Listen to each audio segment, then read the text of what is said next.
नमस्कार, मी ॲडव्होकेट अदिती निटुरे।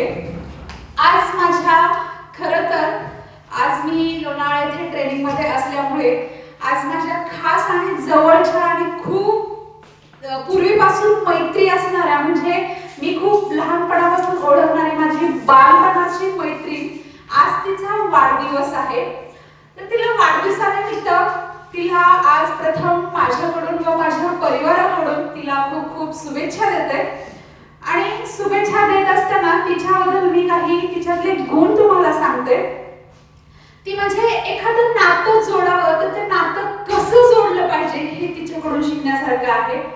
जेव्हाही आम्ही मैत्रिणीमध्ये एकत्र बसतो किंवा इतर गप्पा गोष्टी चालतात त्यावेळेस ती नेहमी असं एक महान व्यक्तीसारखं एक आचार विचार ती देणारी म्हणजेच सोनी म्हणून मी तिला बोलते, ती माझी मैत्रीण। आणि दुसरी गोष्ट म्हणजे तिच्याकडे शिकण्याचं माध्यम म्हणजे खूप हुशार आहे। म्हणजे आपण सेविंग कशी केली पाहिजे, करिअरमध्ये अजून कसं पुढे आलं पाहिजे, म्हणजे ज्या गोष्टी आहेत एक मागचा विचार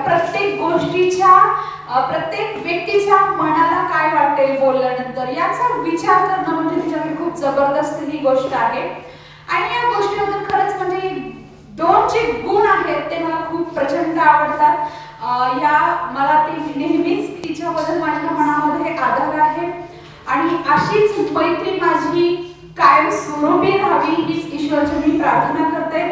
आणि तिचं पुढील आयुष्य भरभराटीचं जावं, सुख समृद्धीचं जावं, निरोगी राहावं, तिला ऐश प्रधान प्राप्ती मिळो, तसेच तिचं जीवन ऐश्वर्यात सुख समृद्धीत जावं अशी पांडुरंगाचरणी प्रार्थना करते। आणि जाता एकच काव्य पंक्ती मी तिच्यावर बोलते।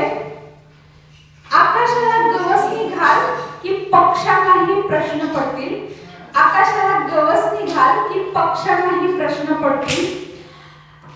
ज्ञान इतके मिळव की सागरही अचंबित होईल, ज्ञान इतके मिळव की सागरही अचंबित होईल। प्रगती इतकी कर की काळही पाहत राहील, प्रगती इतकी कर की काळही पाहत राहील। तुझा लख प्रकाश चोहीकडे पसरावा हीच सदिच्छा, हीच सदिच्छा। थँक्यू।